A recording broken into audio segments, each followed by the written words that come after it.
السلام علیکم ورحمۃ اللہ وبرکاتہ۔ میں صادق انور، استقبال ہے آپ کا میرے یوٹیوب چینل داستان دنیا میں۔ ناظرین، اس وقت کی بڑی اہم خبر آپ لوگوں سے شیئر کی جا رہی ہے۔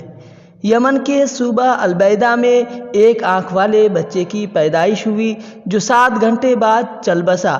بین الاقوامی میڈیا رپورٹ کے مطابق یمن میں ایک عجیب و غریب واقعہ پیش آیا جس نے سب کو حیران کر دیا۔ یمن میں ایک آنکھ والے بچے کی تصاویر مقامی صحافی کریم زارعی نے سوشل میڈیا پر شیئر کیا۔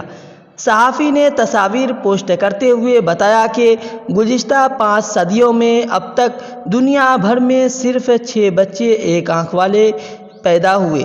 رپورٹ میں بتایا گیا ہے کہ بچے کی آنکھ کی جگہ صرف ایک سوراخ تھا اور بصارت کی بھی صرف ایک رگ موجود تھی۔ رپورٹ کے مطابق بچے زیادہ وقت کے لیے زندہ نہیں بچ سکا اور اپنی پیدائش کے 7 گھنٹے بعد دنیا سے رخصت ہو گیا۔ ناظرین، آپ سے گزارش ہے کہ آپ اس خبر کے متعلق کیا رائے رکھتے ہیں، کمنٹس کر کے ضرور بتلائیں۔